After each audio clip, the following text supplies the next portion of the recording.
En sommaire, ce soir, à quelques semaines des examens de fin d'année, des mesures de dissuasion de tricherie ont été prises par les autorités. Les détails en ouverture de cette édition. Bamako se prépare à l'hivernage 2025. Le curage des caniveaux d'évacuation des eaux usées est en cours depuis quelques jours. Cela suffira-t-il à éviter le pire? Bamadou Sidibé, le président du collectif des GIE intervenant dans l'assainissement, est l'invité de ce 1945. La commune 3 du district de Bamako rend des comptes. Elle a fait le point sur sa gestion publique. Les détails en ouverture de cette édition. Madame, Monsieur, bonsoir. En prélude aux examens de fin d'année, le département de l'Éducation nationale a initié plusieurs activités, parmi lesquelles une marche sportive contre la fraude, mais aussi une rencontre avec les acteurs et les partenaires sociaux de l'éducation malienne. Objectif, sensibiliser les différentes parties sur le bon déroulement des examens. Un reportage de Soumaïla Fani. À 48 heures du démarrage des premières épreuves écrites des examens de fin d'année, des milliers de candidats ont participé ce samedi 17 mai à une grande marche sportive contre la fraude. Initié par le ministère de l'Éducation, cet exercice physique a pour objectif de sensibiliser la communauté éducative des mots qui entachent la crédibilité de ces examens. Notre engagement, c'est lequel? C'est des examens réussis dans leur organisation, dans leur déroulement et dans leurs résultats. Et pour cela, il faut barrer la route à la fraude. Cette marche, en fait, est initiée pour cela. C'est pourquoi vendredi 16 mai déjà, une rencontre a réuni l'ensemble des acteurs et partenaires sociaux de l'école pour échanger et adopter des mesures pouvant garantir un bon déroulement des examens dans la transparence et la loyauté requises. Il y a des points sur lesquels nous avons une fois attiré votre attention, mais nous n'avons pas encore eu de solution. À savoir, des candidats réguliers qui se présentent aux différents examens avec 0 comme moyenne de classe et qui sont déclarés admis. Des candidats réguliers qui se présentent avec des moyennes de plus de 13 et qui échouent. J'ai par exemple le DEF dernier. J'ai 1063 élèves qui ont 0 comme moyenne de classe qui sont admis au DEF. Et j'ai 7029 élèves ayant une moyenne comprise entre 13 et plus qui échouent. Donc il faut revoir l'évaluation. Elle manque d'objectivité. Cependant, pour réussir l'organisation de ces examens et relever les défis communs, plusieurs mesures sont prises, parmi lesquelles l'élaboration d'un chronogramme d'activité. C'est du nouveau, c'est normal. Les changements les plus souhaités ont leur mélancolie, mais nous pensons que l'école, les académies ne manquent pas de ressources humaines à mobiliser pour atteindre l'objectif. Tout ce que nous avons demandé, c'est quoi? C'est d'éviter d'impliquer les mêmes personnes à toutes les phases d'activité. Ceux qui seront utilisés pour la surveillance ne seront pas pris pour le secrétariat. On progresse. D'un ton commun, les promoteurs d'écoles privées ont réaffirmé leur disponibilité et s'engagent davantage dans l'organisation de ces examens. Nous sommes engagés à accompagner notre État. C'est pourquoi tout au long de l'année, ça n'a pas été facile, mais nous avons été là comme des soldats de l'alternance intellectuelle. Quand même que bien, les sous ne sont pas payés. Ce devoir citoyen, nous l'avons fait. Et nous continuons à achever en accompagnant l'État pour une bonne réussite des examens de fin d'année. Tout le monde est engagé, tout le monde est déterminé pour avoir un bon résultat, pour avoir un résultat fiable où les enfants peuvent taper leur poitrine pour dire que nous avons réussi à nos examens avec fierté. Ce lundi 19 mai, les épreuves écrites du certificat d'aptitude professionnelle CAP vont démarrer et seront suivies par celles du DEF prévues à partir du 2 juin prochain. Les femmes et les jeunes sont les plus vulnérables au changement climatique selon de nombreuses études. C'est dans ce contexte qu'un cadre d'échange a été initié entre écologistes, environnementalistes et universitaires. À cette occasion, les participants ont été amenés à comprendre le rôle qu'ils devaient jouer pour minimiser les effets du changement climatique. Djeneba Samake nous en dit davantage.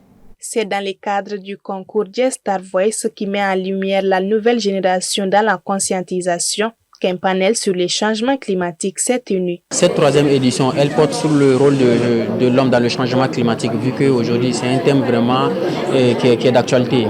En tant que des entrepreneurs culturels, des acteurs culturels, des citoyens maliens, tel est notre rôle aussi de contribuer au développement de notre pays.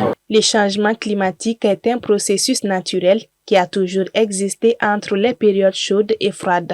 L'homme étant au-dessus de la chaîne alimentaire favorise l'accélération du changement climatique du fait de ses activités terrestres, selon les écologistes. Les gaz à effet de serre qui font qu'il fait plus chaud, donc ce qui dérègle l'environnement. Il y a d'autres activités, les activités chimiques qui font que les eaux sont polluées.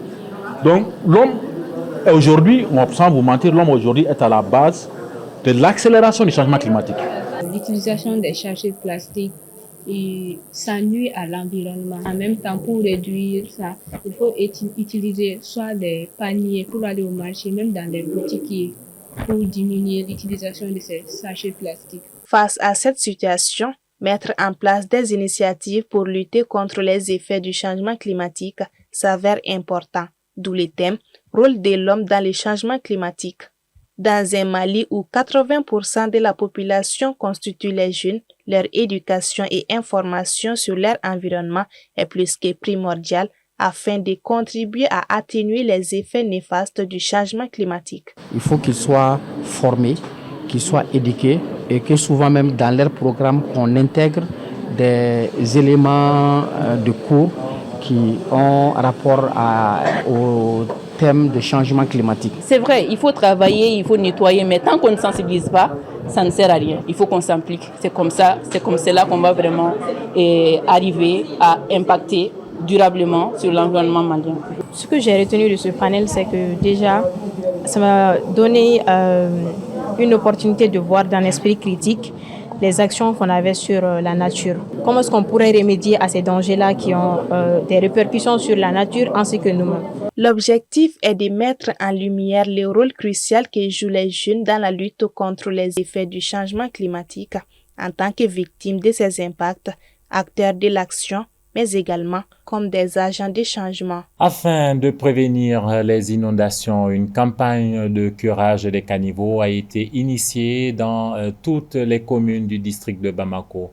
Les autorités entendent ainsi éviter les catastrophes enregistrées lors de l'hivernage précédente où des pertes matérielles et en vies humaines ont été enregistrées. Pour nous édifier sur les nettoyages en cours, je suis en compagnie de M. Bamadou Sidibé, président du collectif des GIE, intervenant dans l'assainissement. Monsieur Sidibé, bonsoir et merci d'avoir accepté notre invitation. Bonsoir. Alors, Monsieur Sidibé, est-ce que vous pouvez revenir brièvement sur les actions qui sont en cours? Merci de m'avoir invité sur votre plateau et de parler un peu d'un problème aussi important qui est devenu aujourd'hui une problématique pour la ville de Bamako. Au fait, de quoi il s'agit? Il s'agit vraiment de prendre les précautions pour éviter et minimiser les risques d'inondation. Ça, c'est le sens même global de l'opération. Donc, l'année passée, il y a eu des inondations. Les autorités ont pris les dispositions en amont pour que cette situation malheureuse que nous avons vécue à Bamako ne se répète plus. Donc, concernant vraiment l'opération proprement dite, il s'agit de curer l'ensemble des grands collecteurs et des caniveaux connexes de la ville de Bamako. Donc, seulement les grands collecteurs. Les grands collecteurs, parce que c'est les grands collecteurs qui reçoivent les eaux et les eaux qui viennent des caniveaux primaires. Donc, les grands collecteurs doivent maintenant, ont pour rôle vraiment de drainer l'ensemble des eaux qui viennent des caniveaux primaires vers le fleuve. Donc, une fois que les primaires et les secondes, les primaires sont nettoyées et que les grands collecteurs sont nettoyés, le passage de l'eau sera libre jusqu'à destination.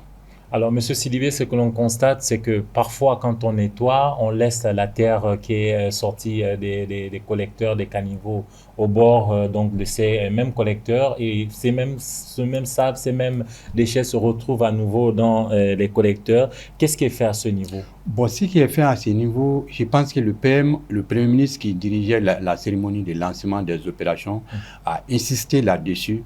Il faut que le délai contractuel soit respecté. Les consignes sont données. Une fois que les déblais sont sortis des collecteurs ou bien des collecteurs, il faut que les déblais soient systématiquement évacués. Ça va revenir, mais ça va résoudre le problème que vous venez de poser. Donc, il n'y aura plus dans le dispositif et dans le déroulement des travaux, les déblais ne vont pas stagner longtemps au bord des collecteurs. Donc, l'objectif de ça, c'est de faire une opération rapide et une opération efficace pour que vraiment les déblais soient évacués immédiatement. Donc, vous nous rassurez qu'après le curage de ces caniveaux, ce sera systématiquement ramassé tout ce qui va en sortir? Une fois que les délais contractuels seront suivis et que les délais contractuels seront respectés, je pense que le problème ne va pas se poser. Les déblais seront immédiatement évacués et ça ne provoquera ni problème environnemental, ni problème d'insalubrité comme on le connaissait dans les années passées. Alors, M. Sidibé, est-ce que vous pensez que le fait d'écurer les caniveaux, le fait de nettoyer ces canaux d'évacuation d'eau, ça va régler en quelque sorte, peut-être pas régler, mais en tout cas que ça va atténuer les conséquences de l'hivernage? Bon, c'est une question pertinente parce que le curage, c'est-à-dire le fait que les caniveaux et les collecteurs sont obstrués, c'est dû à quelque chose. C'est dû au fait que les populations n'ont pas de lieux ou bien des moyens suffisants pour évacuer les déchets solides, précisément les ordures ménagères. Donc, les caniveaux sont, une fois que, à mon avis, pour que l'opération soit beaucoup plus efficace, les autorités doivent prendre en amont les solutions durables pour les deux situations. Par solution durable, vous la solution durable, c'est d'abord... non, il y a le recyclage.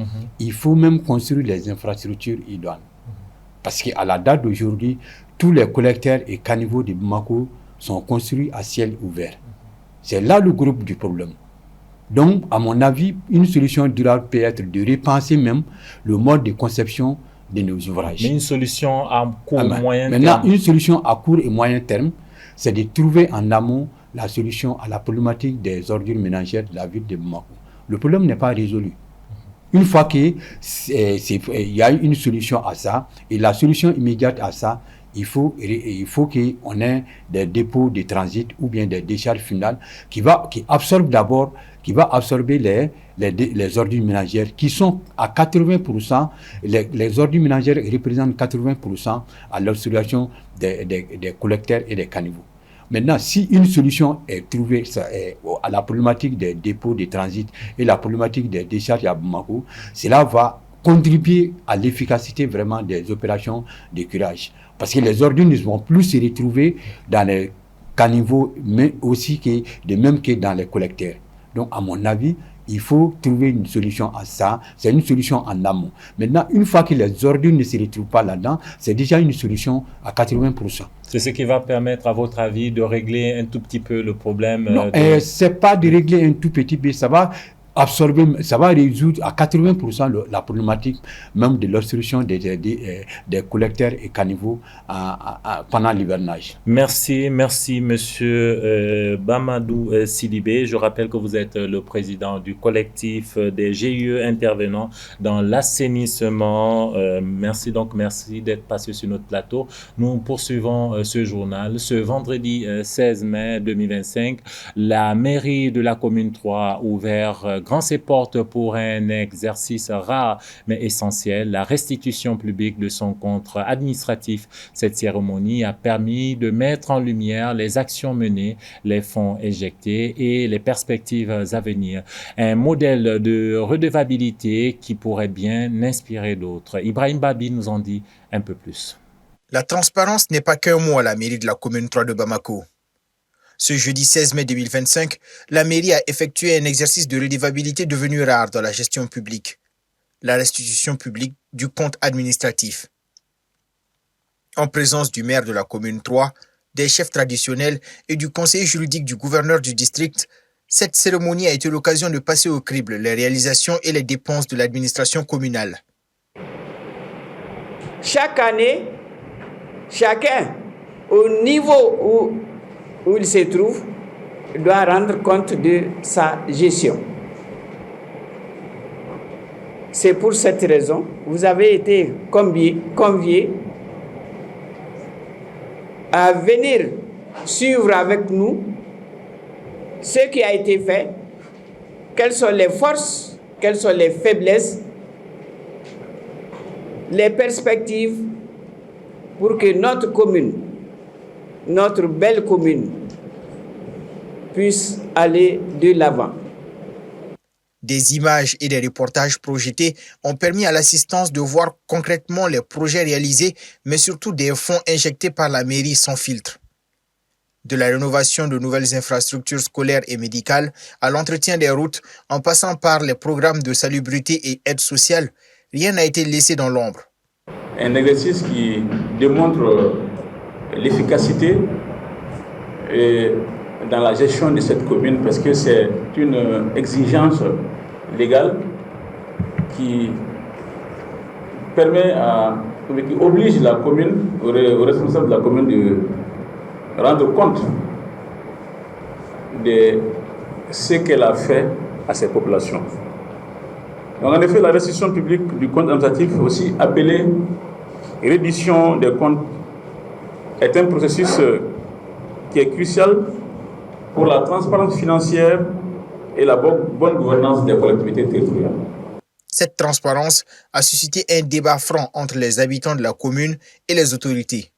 Si certains ont salué les efforts visibles, d'autres ont exprimé leur attente pour une meilleure gestion des ressources et une grande écoute des préoccupations citoyennes.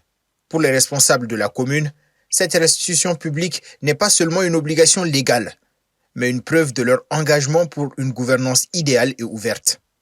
Le maire a promis d'améliorer les services publics tout en annonçant de nouveaux projets pour l'année à venir. En football, ce dimanche 18 mai à 18h GMT, une affiche inédite opposera au Stade international du Caire le Maroc à l'Afrique du Sud. Il s'agit de la grande finale de la 24e édition de la Coupe d'Afrique des Nations de moins de 20 ans. Ces deux sélections ont su déjouer les pronostics en éliminant respectivement l'Égypte, pays hôte, et le Nigeria, septuple champion de la CAN de cette catégorie. Cette opposition entre ces deux pays promet une confrontation de style entre deux équipes efficaces, solidaires et déterminées. Au-delà du titre, c'est aussi la confirmation d'un renouveau du football de jeunes sur le continent. Le match pour la 3e place, quant à lui, opposera le Nigeria et l'Égypte le dimanche à 15h GMT. Une occasion pour les deux géants de sauver l'honneur après une campagne marquée par des ambitions contrariées. Point final à cette édition d'information que j'ai pris plaisir à vous présenter. Madame, Monsieur, merci de votre fidélité partout au Mali et hors de nos frontières, particulièrement à Lomé, au Togo.